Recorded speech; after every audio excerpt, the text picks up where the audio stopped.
Hello, hello, hello. We are back. This is Work in Progress is back. Hello, my name is Jeff. This is Sante, and we are Work in Progress. Today, we are talking about a few issues happening in society. Everybody's talking about. One of the issues was the incident that happened. The incident, we'll just call it the incident with the police and a young man. Police were searching for a young gentleman who had absconded from custody and made a couple of mistakes, let's say, and what that possibly means or doesn't mean in society, in Icelandic society as a whole, with this somewhat multicultural society in which we live.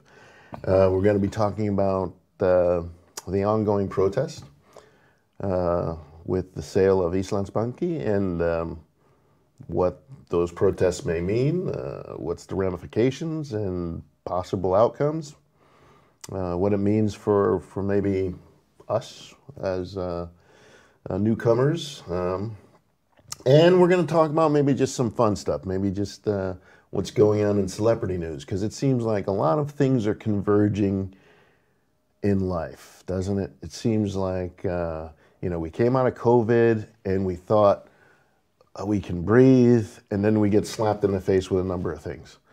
It's like there's no let up in life. Life just continues to throw things at us, and we continue to dodge them like Bush dodging a shoe. So with that, the first topic, the incident. Now, I found this to be, for myself, something that I joked about a long time since I came to Iceland, being one of few. And I came here in 2002. And it was apparent to me that there weren't many people of the darker hue in society, which, I mean, I've been around, I have never been in a homogenous society. I'm from the United States. I've never been completely surrounded by people who look like me or who are the same hue as I am, or even the same background. So I don't have that reference that it would be uncomfortable. I've always been around different people, and to be honest, just white people. I grew up in a town that was pretty much predominantly white and Italian, and a lot of immigrants, but basically white, mostly. So that didn't affect me, but I did notice that it did affect my presence in certain spaces. And I always joked that it would be hard for me to do anything wrong because it'd be easy to point out who it was, Had an incident with my ex-wife, who's Icelandic, and I went to a meeting in Reykjavik, and when I came home, my wife says, "Gee, you're going to a meeting in this hotel in Reykjavik with a woman." Now she knew what was going on, but she was kind of busting my stones about it. And I said, "Yeah, I had a meeting for work, and I worked in a school as a cook."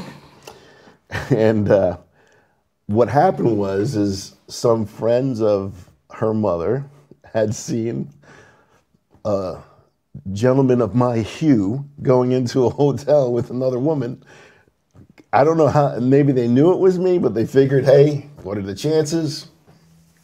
And then told my wife's mother, who then told Kristen, who found it kind of funny that they said, "Oh, saw a black guy go into the hotel with another woman. Gee, where was Jeff at this time?" Damn. And so I was like, "Gee, this is rough. This is rough." Like, I didn't see these women. I didn't know I was getting reported on, but they seemed to pick me out when I didn't even know who was around. But that was interesting. So the point being is that, I can't really feel that the police were particularly wrong because there's not a lot of, I don't feel they have a lot of experience with people of my hue. And they probably don't come into contact with a lot, I'm assuming.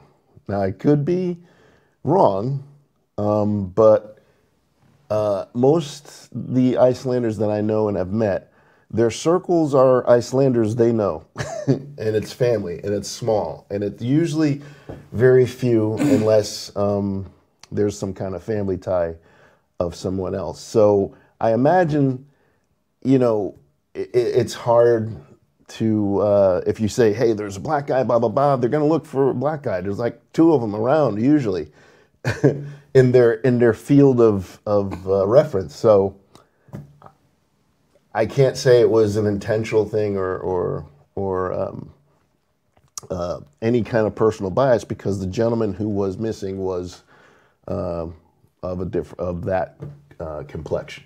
But that's my personal take. I don't know the details about how it went down. I suppose that has a lot to do with it as well.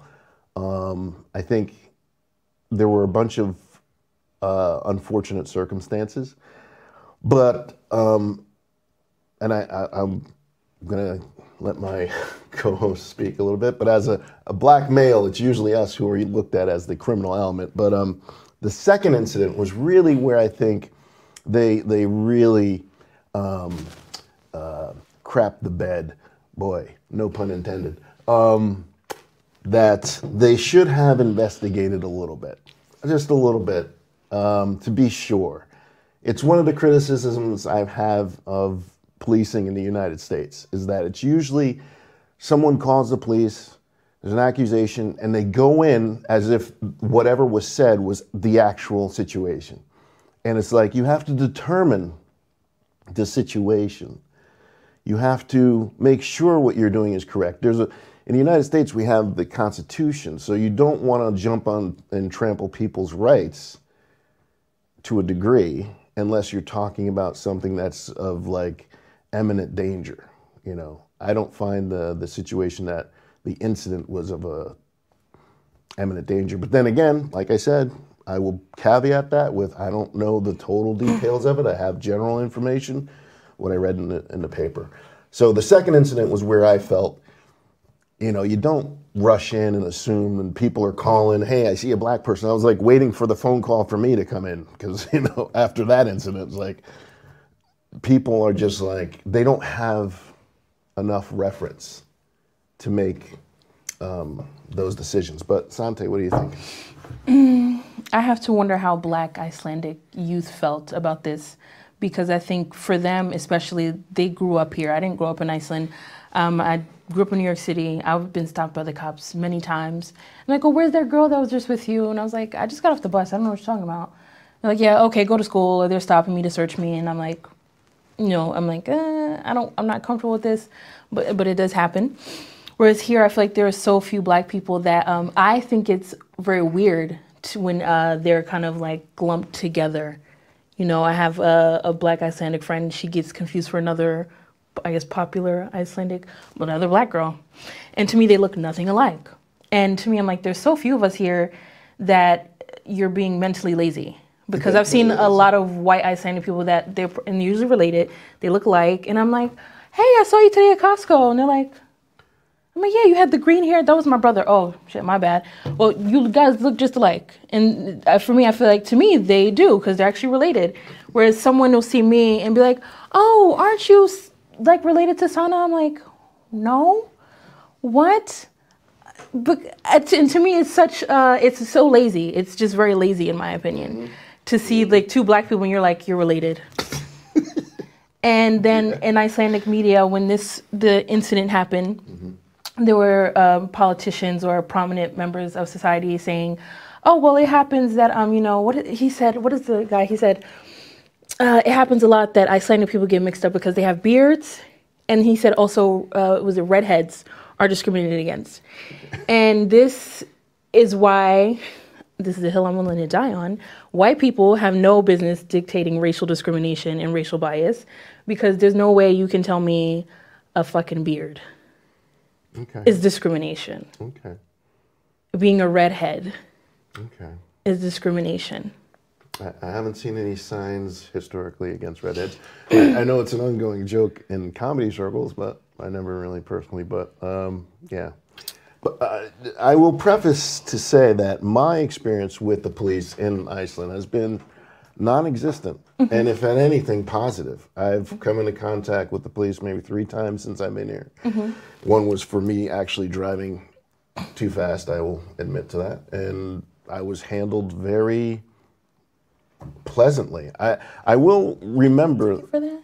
Yeah, I got a ticket. No, I didn't actually. He let me off. It was good. Then But anyway, don't go to confessing crimes on the internet platform. Don't snitch on yourself. Oh my gosh. Why do I have to tell you this? I'm just trying to be honest here. Anyway, yeah, my experience was very polite and cordial. The thing that burned into my mind was when I first came to Iceland, I was downtown, and what do you call the green there in front of the Bork Hotel and What hotel? where they had the protest? What is that? area Oh, called? East the park. Oystervöllur. Yeah. I was walking down there, and I came across a guy who was drunk, and the police happened to roll up on him, and it was enlightening to me because the police were very gentle and kind with the guy. He was like cussing him out, you know. And the cops were like, okay, you know, let's go. Come on, just come with us. And it's such a different thing because in the States they would have beat the hell out of him and threw him in a car, but the police were very, you know, polite. And I was like, this is a different country. This is a different thing going on here, which is great. So when this incident happened, you know, my own personal opinion, and you know, I have 2 children who are Icelandic, and they have never come across anything negative with the police. So I can only go on that. You know, I'm not everybody, I'm not every black person, but from my experience, police have been nothing but professional, and I think it's unfortunate. I would not instantly jump. I think the problem with society a lot of times today is we instantly jump and assume and make judgments, which I think does a disservice to everyone. It does a disservice to everyone to immediately jump and say that the situation was this, that, or the other thing without getting all the information, without understanding what was going on. And with this situation, I think the perpetrator or the man they were looking for happened to be a man of color. And so I don't understand how that is immediately going to be racist, because that's actually who they were looking for. If they gave a general description, said a man, you know, robbed a store and they pulled over a black guy, well, that happens in the States, believe it or not. So that kind of thing would be a little on the racism, just like perfect, cooked to perfection. But this, I don't think I would categorize specifically. However, the second incident, where you have people who are, this comes into Karen territory that we call Karens in the United States. We see something in the news, and there's a black guy, he's standing there, he's eating a donut. He happens to be drinking coffee or whatever, you know, looks suspicious sitting there eating a donut. I don't know if he bought the donut. The donut could be used as a deadly weapon. There's sugar in it. I don't know, you know. And then, you know, cops come, you know, it's like, think a little bit. I'm not sure if I were on the run, I would stop in a very public place and have a cup of coffee. I don't know, that wouldn't be me, but hey. That's where I stand on that particular issue. I think that was part of the problem. It was about the tenacity at which they came to capture this absconded person. Yes. I've never seen the Icelandic SWAT. I was rather surprised that they stopped a bus to pull someone off that had absconded from police custody, as you said. I think for me that was the biggest issue, that they came with such force. And then, of course, it was that it happened twice to a child. That's a very big thing. That's a very big matter because this happened to a child. And I feel like people are taking that aspect out of it. And it's becoming, I think it's a very serious topic, but it's also becoming a bit sensationalized. And I definitely think that's because Iceland is such a small country. But I don't want us to ignore that because this did happen to someone. No, and one of the things I do love about Iceland and society in Iceland in general is that people are not ignorant for the most part. They kind of know what's going on in the world. And if you're not sure why a person of color might respond a certain way, or maybe you think overreact to police in a certain way, just click on YouTube. Look at what goes on in the States as far as policing. I mean, they've put children who are 6 years old in handcuffs, you know. There's a psychological aspect to it, and there's a systemic racism aspect to all of it. And it takes a certain amount. Look, it depends on what kind of society you want to live, you know. We're all here on this planet for a short period of time. We could work to make it better, or we could keep it the same crap as always. I tend to like to try to work to make it better, which includes enlightening myself and learning myself. One of the reasons I took my kids to, well, we went to Poland because it was beautiful, but I've always taught my kids history. I taught them biblical things and history. And one of our trips was to the concentration camp in Krakow. And seeing there's places in the United States you can go as well to see slave camps or plantations. But we had that opportunity and we took it and we went, and to see the ability of men to be, men and women, a country, to ignore the humanity of people and what human beings are capable of, is what we should aspire to go in the opposite direction. And that could mean these little insults, these little slights. My kids have seen that, and I hope it informs how they interact with people, and how they, when you say that you should be kind to another person, or you should be this, or you should be that, you have a reason for understanding why that's important. I think what comes around goes around a lot of times too. But that's kind of my stance on the whole thing, is to be fair, be as fair as possible. Don't have an opinion. And it seems a lot of people who may not have a diverse culture around them easily jump to stereotypes, easily jump to assumptions, and that doesn't help you or the society in which you live. And it's not a good indication of the kind of human being you kind of say in one hand you want to be and then act in another way.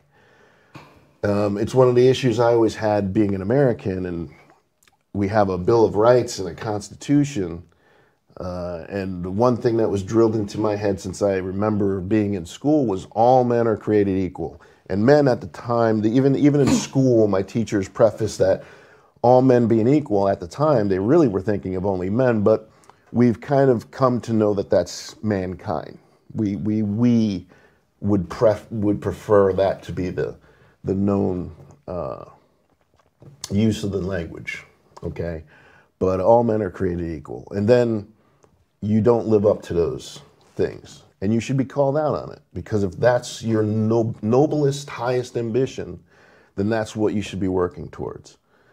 In Iceland, I've seen a lot of protests for things in the world, and against the wars, against even my country, and in the wars, you know, that have been started, Iraq and all that, and I kind of was impressed, because a lot of times in the States, my experience has been people are so comfortable that they don't feel the need to protest much of anything. It's really just those people. And if it doesn't affect me, well, then it doesn't matter. And it's so against what we're supposed to be about as Americans. What we see now the world we live in today is so hyper sensitive in a lot of ways and distorted that it's hard to get to the truth. And we have leaders that don't know what the truth is. Having said that, I'm going to segue into the banking situation. So that's been in the news, and the protests have been ongoing here in Iceland. Again, love to see people actually say something about how politicians who are supposed to be representatives of the people, which has been totally gutted. It's now just a game. It's a farce. There's a false mask in front of the whole thing of a lot of institutions worldwide. What people want and what they get are two different things. It's become a classism thing. It's almost back to the times of kings and queens and peasants. And let me tell you, if you think you're a king or queen, take a look at your bank account. You might figure that different. And this is kind of what I see going on with politics worldwide. But as far as the protests are going, what effect do you think they'll have? Do you think it's effective? My opinion is in the States, protests have little effect because the system's already done. It's already corrupted. It's already baked in. So you'd have to dismantle the whole system and build again. But bake a whole new cake if you would. Deep in the cake. You would have to bake a whole new cake with all new ingredients. No, I agree. But what I think is happening here in Iceland with the sale of the bank is that people are once again saying, you are representing for the top of society, you care about the top of society, and what's going to happen is us working class people are going to be left in a boat with no oar, with too many of us on one boat. And we don't want that to happen again because they're fine. In the end, they're fine. It doesn't matter what happens to them. They're going to be okay. And we're going to be the ones that have to suffer, unfortunately, again. So I think here I'm happy that people are speaking up. Everyone is standing firm in what they're saying. This is not like, yeah, we don't want this to happen. Maybe it shouldn't. Thanks. Okay, bye. It's like, no, we're not doing this shit again. You always leave us to be in the mud while you're off in the mansion just having a good time after you've done this to us, essentially. And I think that's, how do you say it? I like that about the Icelandic spirit. Is that people are going out to protest, they're making their grievances be known, and they're for legitimate reasons. This is not about discomfort, this is about actual harm to people's livelihoods. Right. And that's, in the States it's very clear because even sometimes, very rarely, the news is a corporate entity. The news in America is run by 3 billionaires. I'm not sure truth is their best friend.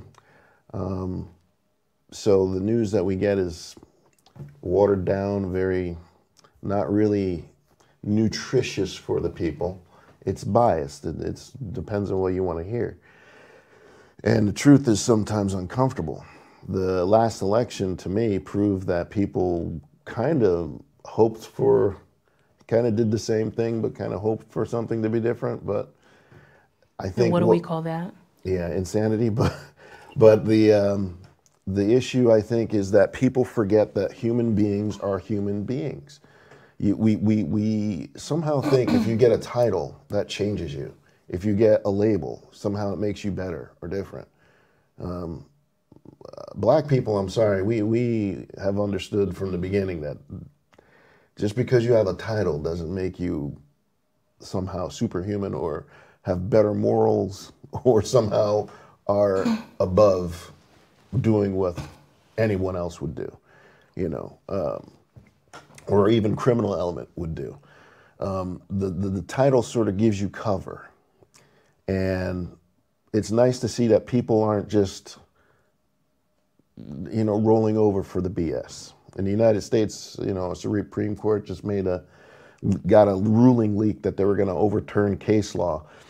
And it was Roe v. Wade, it's big in the news, a woman's right to choose what to do with her body, which has been a settled law for 50 years in the United States. And the thing is that the justices who are majority right-wing, when they were interviewed for the job, didn't argue it. So basically, they're liars. They didn't tell the truth. You know, we have a problem in media, or the media has a problem of calling things out because they are tied to the same interests. I am not tied to any interests, so I'll call them what it is. They're liars. They said Roe v. Wade, no problem. They get in, we got a problem with it. There's no truthfulness. So if you're not honorable in that, why do we bow down and give you honor? You have no honor. If you say you're going to do one thing and you end up doing something else, come on. And most people, what I love about Icelandic people, for the most part, especially the people who are out there protesting, is they just were like, you know, the excuses given for the sale, and oh, I didn't know that who was going to benefit and who wasn't. You know, people are not dumb. It's like, you know, yeah, right, come on. You know, don't you kind of take people for being dumb. And maybe that's the truth, because if you vote the same people in, maybe they just assume. Change is not easy. Change is a part of life. And it makes people uncomfortable. It makes us all uncomfortable. When you are told that you need to exercise or change your diet, it's hard. But you do it because you know you have to do it. Now, a lot of people in Iceland go swimming and exercise. It's not always the easiest thing. You may not even want to do it all the time. The gym membership, I see a bunch of people in the gym all the time. The example is this, and it's a truth. Change is uncomfortable. And if you're not willing to be uncomfortable, you're not going to change. There's going to be no change. It may mean looking at ourselves and questioning what we decide is where we should go, where we should put our time. And I think people forget that. And maybe we've gotten lazy. Maybe we as people have gotten lazy. And now it's waking up to these realities. These people have taken advantage of people working and just trying to survive. And this happens in the States. I know this is a factor in the States. They don't expect people to protest because they take things away from people. So they don't have a choice, you know, and everything falls like a domino into everything else. They want to take away public schools.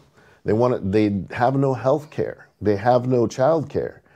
And then there's parents that aren't home to take care of their kids, and then their kids get in trouble. It's all dominoes. And instead of looking at how that all works into each other, because there's no thing that's separate. Everything's connected. We're all human beings. Everything connects to something else.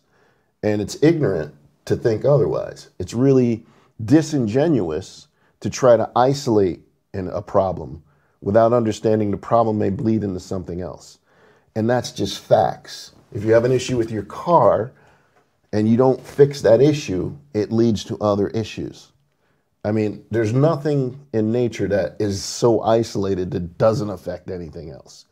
So this sale of this institution, financial institution, like it's not going to affect anything.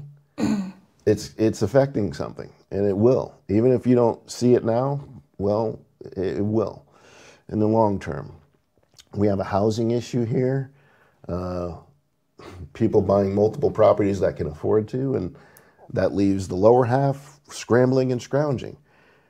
I don't know if people are happy with the situation as it stands there. What are your thoughts? No, people are not happy because we can't find affordable housing.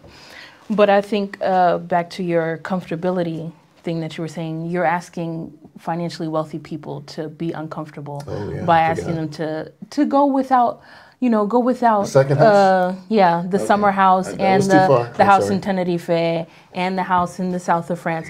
We're asking too much of them by doing this. They don't want to be uncomfortable. They are enjoying their financial comfortable life. We are the ones who are always uncomfortable, and we will continue to. It will continue for us. It always gets worse for us, the working class. The little people. Yes. They get another house in Spain, in Denmark, and I have to work 2 or 3 jobs to live in a shared house with 4 other people. It's ridiculous. The housing issue is definitely big now. I read the other day that we're in a state of emergency when it comes to housing, which does not surprise me. I've been trying to find a place by myself, and it's like, I'm going to have to start doing some things I won't say on camera. If I want to live by myself, it's just insane. It's way too much for the average person. So if you want to live by yourself, it'll be more than half of your paycheck. And we have other bills. We want to live a life. See, now this is how it coincides. These people of intelligence who go into school in economics, have bachelor in business and all this stuff, they should know the effects of this imbalance, what it will have on society. Wherever you have an inequality like this, it's going to lead to crime. It's going to lead to people aren't happy, of course. People will find a way to survive. That's not always beneficial to society as a whole. And it actually takes away from even those who are wealthy. The thing about wealth, that kind of wealth, when you get to a certain level, is you can create your own reality. You surround yourself with people that always agree with you or like you. You live in areas that are similar, everybody's similar.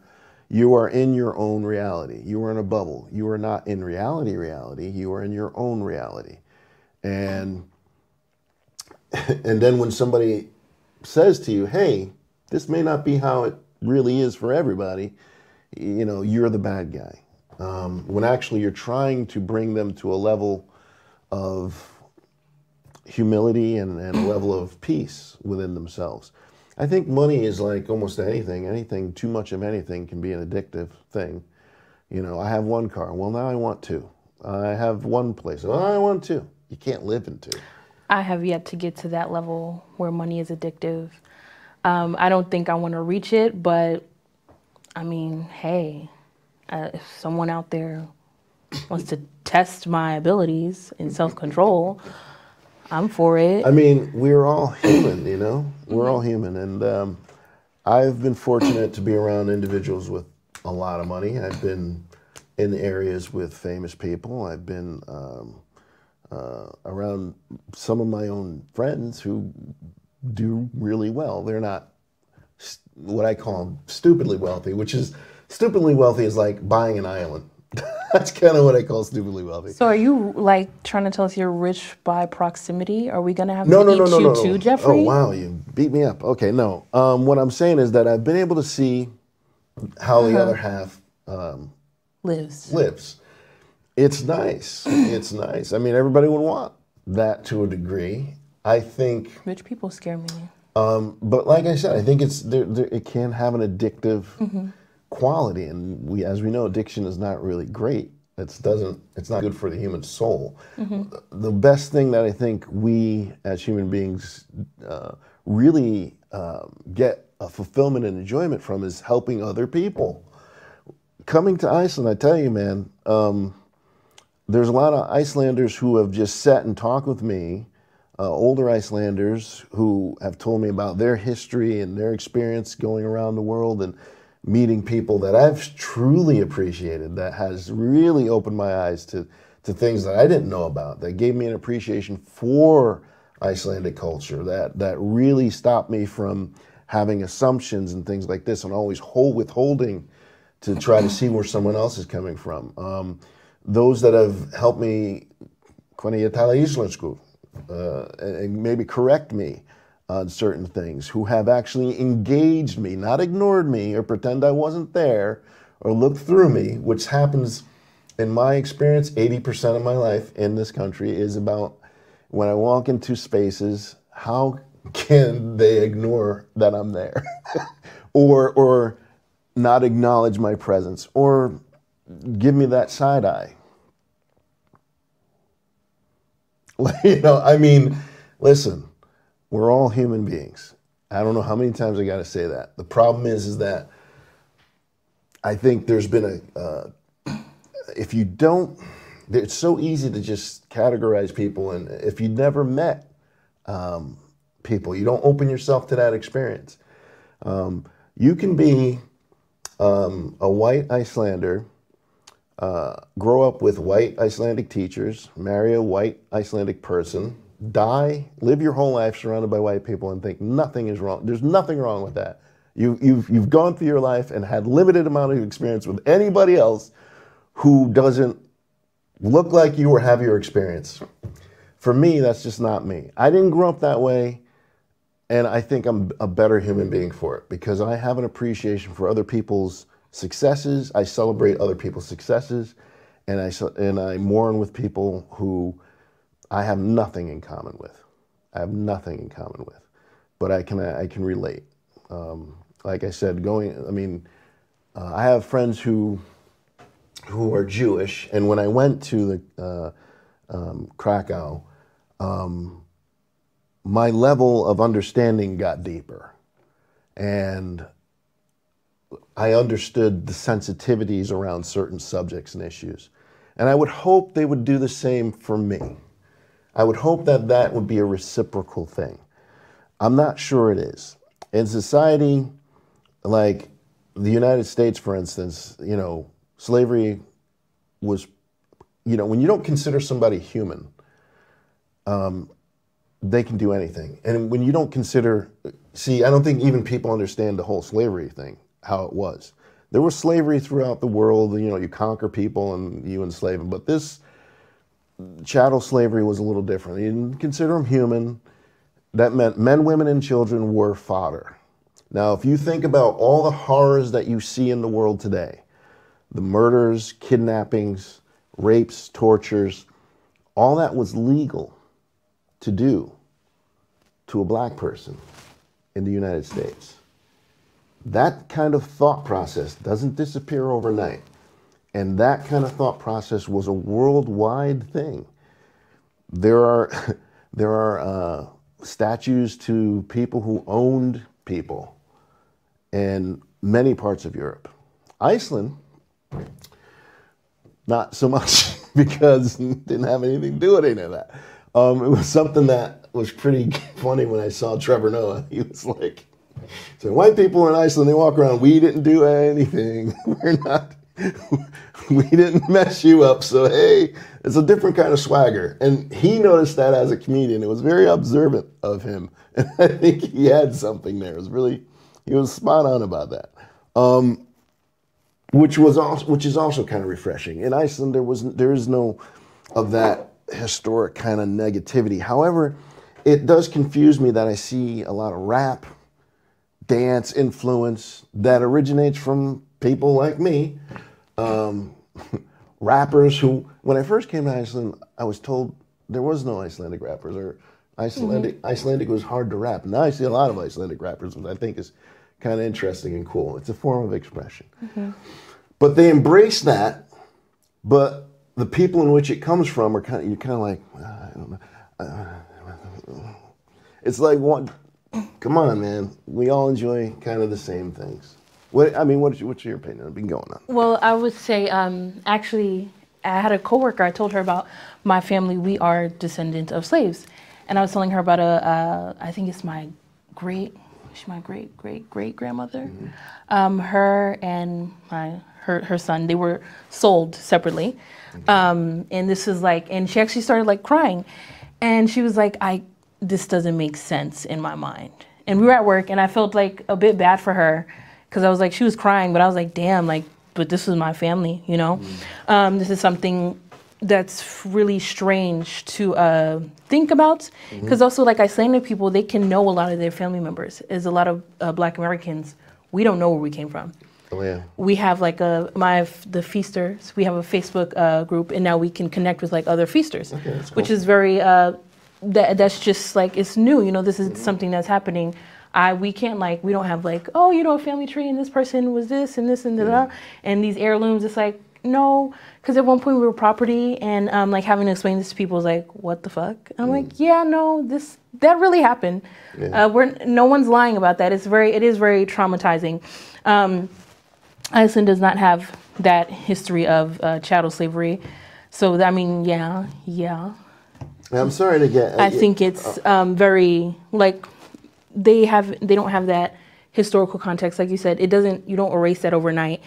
And I would also like to add, you don't get that to stop happening by being nice to people, which a lot of people, even here, like when you ask them not to be racist, you know, why can't you be kind? Why can't you do this?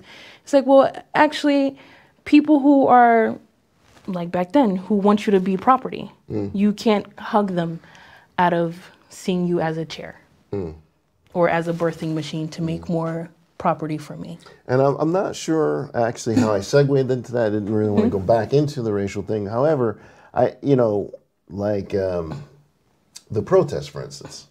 Now, I am a citizen, and I'm very happy to be a citizen, which means I want to contribute. I want to feel like I matter and that I contribute something to the society. I know damn sure that I do.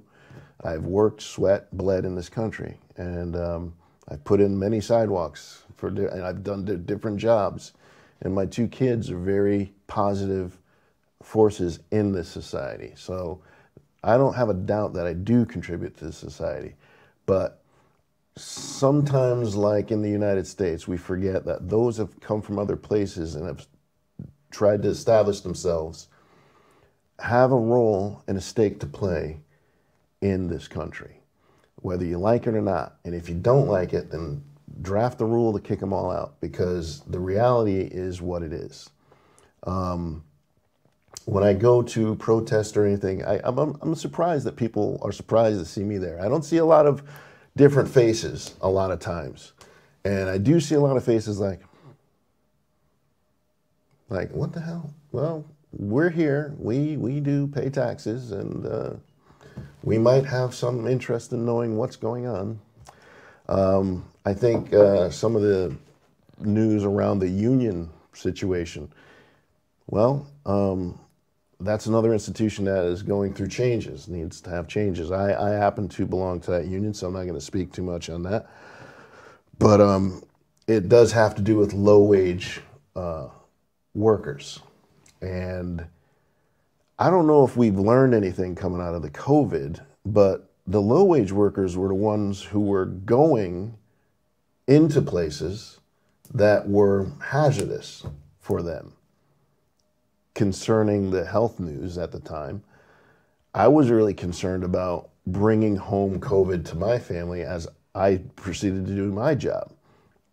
And there's many of those who are minorities who were going to do those jobs. They didn't have the luxury to sit home. They didn't have an office job where they can go remote. And I think the appreciation of what people actually do is lost. The people who are at the top, who sit, drive their little Teslas and have their little fun, you don't understand that, you know, continually take things from the bottom is about as ignorant a thing you can do, because it erodes your base. It erodes the foundation. And the foundation of most societies rests on the backs of those who have less. And you continually erode that, it's not going to be good for your society as a whole. And sitting up in a mansion isolated because somebody, you know, pitchforks and torches are outside your door is not a way you want to live. It's a lesson that was learned in the early part of the United States when the great Wall Street crash, and the president at the time had a meeting with wealthy business people and said, hey, you either give them back something or they're going to take it. In the United States, it was such a bad situation. People do not know history, and if you don't know history, you damn sure are going to repeat it. How do you feel COVID changed things for low-wage workers, like, I guess, like us? I don't think it changed a damn thing. Everything has gone up. The price increases have been due to largely corporations, world corporations, whose only goal, which is their mission, which is why we need a government as a stalwart against, a bulwark against that. Their goal, and it's not wrong, is their fiduciary responsibility to their investors. Their goal is to make money. Their goal is to continually make money. Now, I know enough and have studied enough, I'm old enough to know a little bit about finances, and you don't have profit year over year over year over year, continually, perpetually into eternity. that doesn't happen for any business. You will plateau, and then you will go down, and then you have to restructure or whatever. But businesses have gotten to the point of being lazy that they've come into bed with government, and they expect to continue on and have the government back them up. And the government is for the people, or it should be for the people. That's the Supposed to be. That's the whole idea. Yeah, right. But lately, we all know that's not happening, and that's why we're in the situation we are now, where companies are getting bailed out by these government agencies, and people are like, "Well, what about us?" If there's no, where's our stability during COVID? Like you said, low-wage workers. We were delivering groceries. We were the ones. Almost a lot of people getting sick. Drivers. And people are like, oh, well, yeah, it's going to happen. Some people are going to get sick. We're going to get sick. The people who are getting paid the least, who don't have health insurance, well, or if you do, I had this discussion, at least in the U.S., you pay these really high premiums, and when you still go to the hospital, you still get a very high bill. And you're like, well, what did I pay $600 each month for? To just pay $800 now instead of $1,200? I could have just paid the $1,200 out of my damn pocket. That was the case. So I think we are the ones all on the receiving end, or, we're getting the shit end of the stick when it comes to these corporations and business and governments being in bed with each other. And the thing is like I said, the ignorance of history just means you're going to be doomed to repeat it. Now, when I looked into what was, like, there was a big political thing about the corporate tax rate in the United States, too high. Although, and every other civilized nation in the world had a higher tax rate. And we're doing fine. But, they kept using every other nation as socialist and communist and whatever. And it's all this dog whistle trying to just dumb people down to just react. Emotional politics, I call it. Which didn't help anybody. It doesn't help anybody. But when I looked into what was the tax rate in America's boom time, let's say from the end of World War II up through the 60s, it's 90%. So it was like, and they were still rich. It's like 15%. And then when you get your, the auditors, or what do you call them? People who do your taxes. Your taxes? Yeah. An accountant? The accountants, after they get their hands in it, you don't really pay anything. And then they complain it's still too high. It's like, I'm not paying anything. It's still too high. The biggest corporations in the United States who make billions paid nothing in taxes for a few years. And it's like, who pays those taxes? Now, we're talking about the military. We're talking about road construction. We're talking about infrastructure. All of those things are in the crapper because, what, Elon Musk wanted another $200 million for what? To buy a rocket ship I went to space. Who gives a damn? There are people starving. I don't, when it comes to humanity and your luxury, come on. They don't care. It's a totally, and then that's just that, where we'll leave that, because it's obvious. It's obvious. But unfortunately, we have people who will argue for corporate interest when they are the poorest of the poor.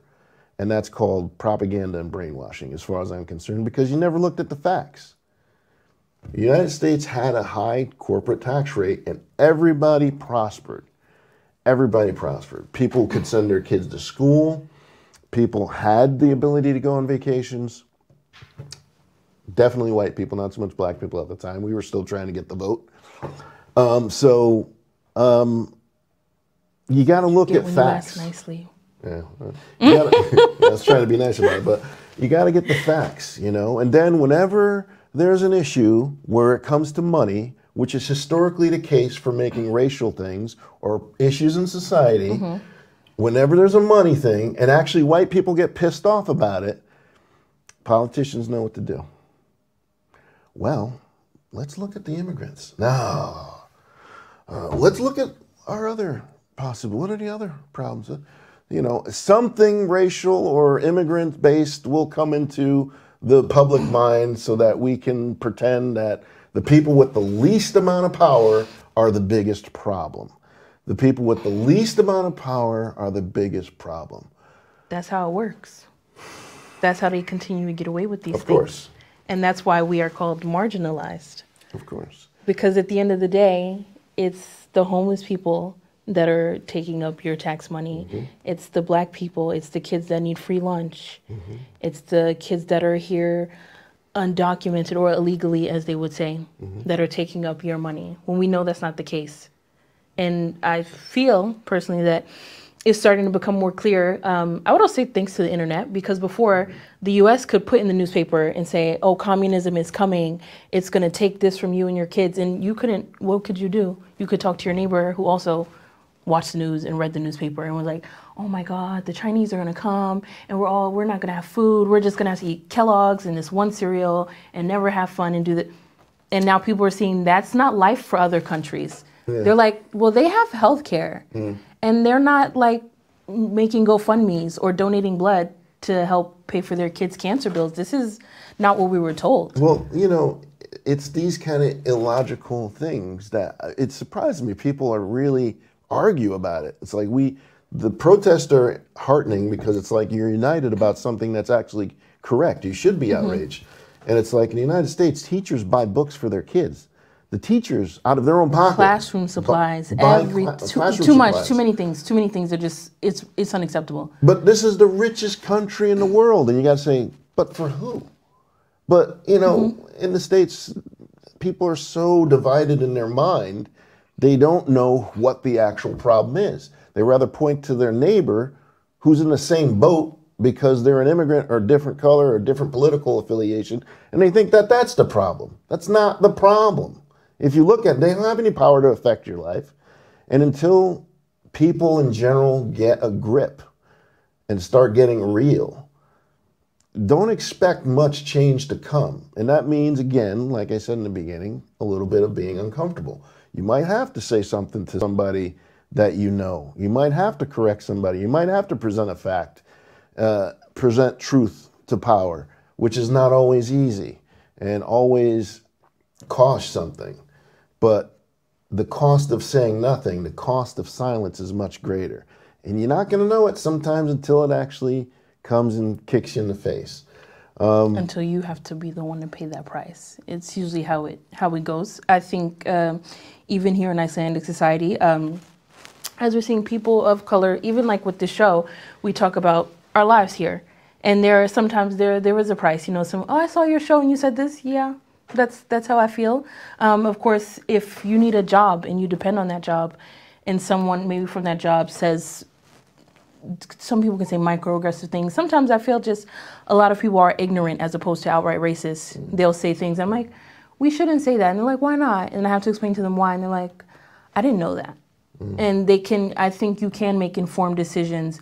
It's you choose whether you want to continue to actively make informed decisions. Because like you said, that can be very uncomfortable. Yeah. Because you have to change the way you think. Oh, yeah. And in Iceland, where it's very, like you said, some Icelandic people can go their whole lives never seeing a person of color, never living outside of Iceland, never doing anything.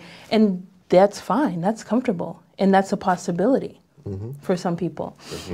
For people like you and I, it's not. And I prefer it that way. So I think, like you said, there is going to be a price to pay. Often it's the person of color, the immigrant, that has to pay for speaking, like you said, truth to power. Because it's not an easy thing. No. And it's never, I was saying, it's never a one-time thing either. So, yeah, I mean, the basic thing is that it's all connected. We're all connected. You don't see things that happen underneath. You may not appreciate certain people's political views or opinions in this country, but it's good. It's good. If you can't defend your position against someone else, you don't have a strong position.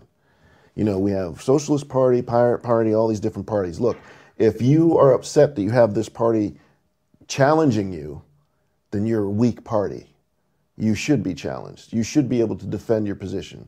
You should be able to make a cogent argument that is based in fact. And that's kind of where it should be. And a lot of things are converging, and it's uncomfortable for everybody right now. We just came out of COVID. There's a war going on. People are talking about the Ukraine, possible nukes. I mean, it's a lot. But like I said, all these things are connected, and we all have a stake in it together. And I think just being able to be open and listening will help. Being closed off makes you small and makes problems worse. If we can, because when we talk, we might be able to find those points where, okay, I can agree with that, or yeah, I can see that. And understanding that we don't have all the answers. I don't have all the answers. I'm not completely right about anything. And I love when people talk with me, but if you're going to talk with me, bring facts, because I love facts. I don't like opinions when it's based on something that affects somebody's well-being.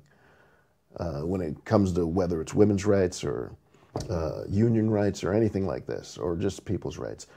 Bottom line is, I will say, thanks for those who are interested enough to tune in. It's good to have voices, express yourself, express your opinion. Like I said, we like bringing new people on that give their different points of view and talk about things that you might not hear on otherwise somewhere else. Iceland's a small country.